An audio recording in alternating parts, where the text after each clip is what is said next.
passo a palavra ao Bruno para fazer as considerações a respeito do primeiro painel de exposição e, logo em seguida, a Roberta para as suas considerações também.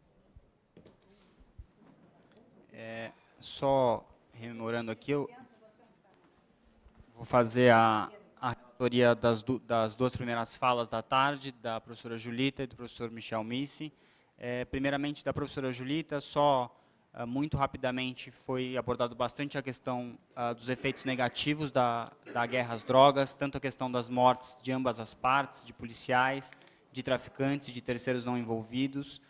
Falou-se bastante também com relação a custos, principalmente no sistema prisional, um crescimento, uma explosão de presos por tráfico de drogas, que eram por volta de 16% em 2006 e passam para 30% atualmente, e uma explosão ainda mais dramática quando o público são as mulheres presas. Depois também trouxemos alguns dados com relação aos presos por tráfico, do perfil desse preso, um perfil de microtraficante na maioria dos casos, e também de toda a falta de sentido de, enfim, manter uma prisão provisória por um período bastante longo para esses presos, e depois, no desfecho da pesquisa apresentada pela professora Julita, 45% não receberam penas privativas de liberdade. Aí outros problemas da questão da política de drogas hoje, acho que um ponto dramático a ser ressaltado é a questão da falta de parâmetros para o enquadramento dos traficantes. Então, como em alguns casos, dependendo do perfil do preso, 480 gramas é usuário, e em casos na periferia de pessoas presas com 2 gramas de maconha é suficiente para condenação de tráfico, por tráfico.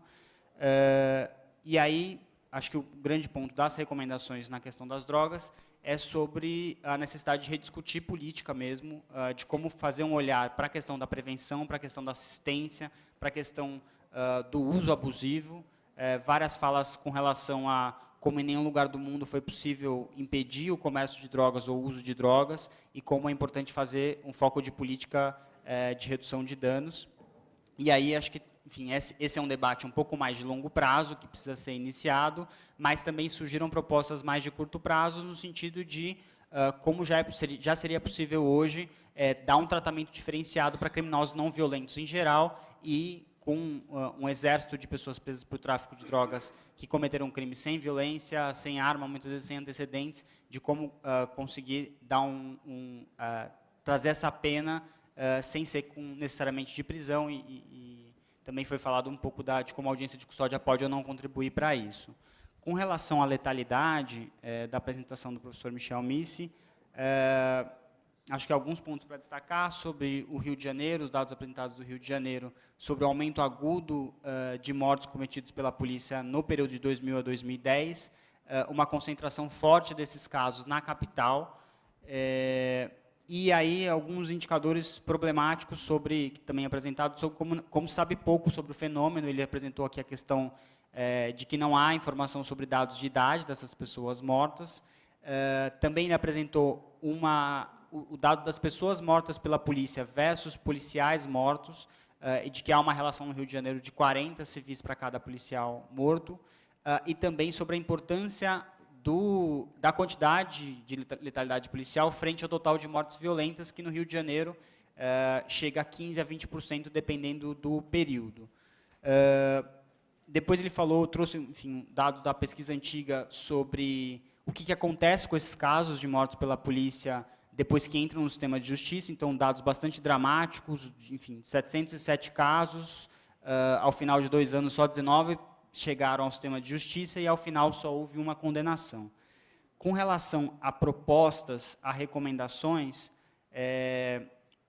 eu anotei aqui algumas, uma com relação ao olhar do primeiro registro e da produção do inquérito, de como é importante trabalhar para não garantir, para que não haja um enviesamento logo no primeiro registro, de que as informações dos policiais não sejam as únicas registradas.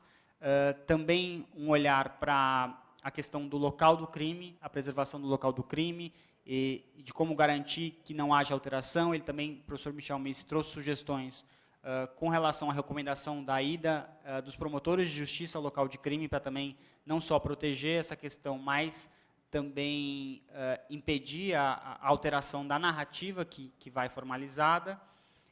E como última sugestão de comentários e de recomendações, ele fez menção à experiência de Cali na Colômbia sobre a iniciativa do Ministério Público de se juntar à universidade, a pesquisadores, no sentido de criar um observatório de monitoramento das questões relacionadas à letalidade policial, e de que isso teve um grande impacto lá e poderia ser implementado aqui sem grandes custos. Acho que, em linhas gerais, eram esses pontos. Certo. Roberta? Boa tarde, eu prometo que eu vou tentar ser bem rápida. Na verdade, achei muito fácil relatar essas duas mesas, acho que ficou bastante claro, evidente que sempre sujeito à interpretação.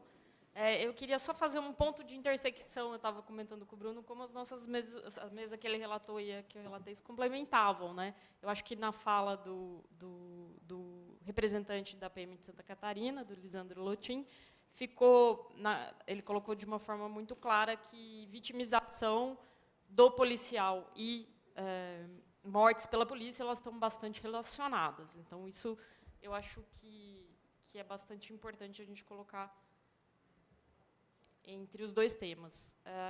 Eu vou pular direto para as recomendações, né, que eu consegui anotar, para vocês não irem embora antes.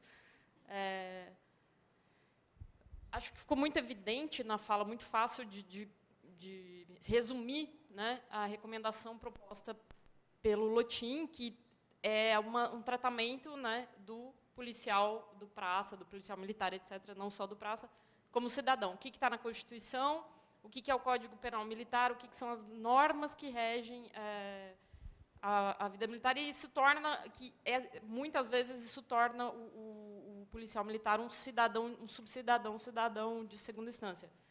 Pensar a saúde psicológica, todas as questões passadas por essa questão, né? Eu acho que a recomendação é muito prática, uma questão de direitos, né, de legislação e regulação da atividade do policial. Acho que, né, dá para resumir assim, porque todos os direitos do policial, tanto quanto dos demais cidadãos, é claro que sempre se quer garantir de várias formas, evitar a vitimização, ela pode ser feita de prevenção em várias formas, mas aqui ele está falando especificamente na recomendação que passa pelo marco legal da situação do policial em relação aos demais cidadãos brasileiros. Acho que isso é o mais importante. Isso em relação à liberdade de expressão, direitos políticos, o direito de reivindicar direitos trabalhistas, muito forte, né, na recomendação, de igualar os direitos trabalhistas dos policiais militares, direito à segurança, equipamentos de proteção das mulheres policiais, questão do assédio moral, que, por estar sujeito a esse código, a essa legislação específica, deixaria o policial militar muito mais vulnerável, e essas questões precisam ser revistas, né? E aí, em termos de direito, a gente pode conectar com a fala do major, do Marcelo Zanqueta, falando do direito à vida, né? E aí eu acho que as duas tocaram num ponto, embora fossem muito diferentes, tocaram num ponto em comum, que é a questão do ethos do herói, né? Os dois passam por esse problema. O policial militar vitimado fatalmente fora de serviço, e o policial militar em serviço vitimado de diversas formas. Como trabalhar, acho que nenhum dos dois colocou muito claro. O Zanqueta falou mais claramente de campanhas, de trabalhar isso na formação do policial, né, de desconstruir esse ethos do herói, e parece que é uma recomendação bastante interessante na política de segurança pública, seja em termos educativos, seja como vai ser feito isso. Me parece que existe uma recomendação mais no sentido de desmilitarizar a instituição por parte do Lotin, que não é a mesma do Marcelo.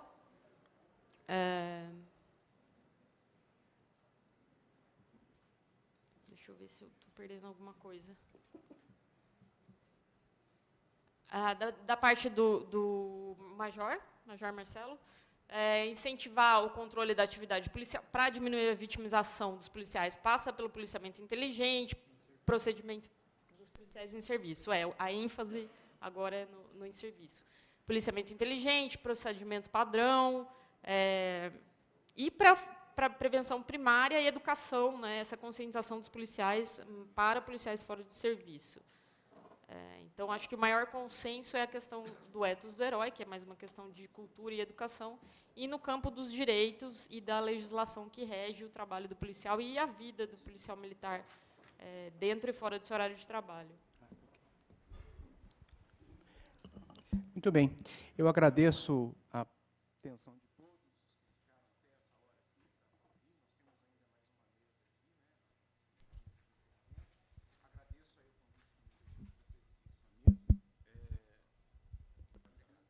E além de ter ficado muito honrado de presidir essa mesa, eu gostei bastante de ser o presidente dessa mesa, principalmente nesse painel, porque eu não atuo na área criminal no Ministério Público há muito tempo, eu atuo na área civil. E durante muitos e muitos e muitos anos, antes dessa atribuição passar para o Ministério Público do Trabalho, eu trabalhei com prevenção de doenças e acidentes do trabalho aqui em São Paulo. Então foi uma coincidência, não sei se foi uma coincidência, se foi de propósito, que os colegas do Ministério Público me convidaram, e foi muito interessante ouvir falar aqui de EPIs, de síndrome de burnout, e, enfim, da preocupação da PM de São Paulo com a questão de seus trabalhadores, né? Na verdade, todos são trabalhadores, de zelar principalmente pela vida. Porque o que a gente tem de mais precioso, tudo que a gente vê, todo esse massacre que a gente vê hoje, que a gente vive nesse país, a gente esquece que, no fundo, tudo isso é irrelevante. Que o mais relevante que existe é a vida, né? A vida humana. Se não existisse a vida humana, o resto tudo não teria sentido para a gente. Então, eu agradeço a atenção de todos e encerro essa mesa, mas eu peço aqui para o Marlon, convido aqui o colega do Ministério Público Federal para poder fazer as suas considerações finais.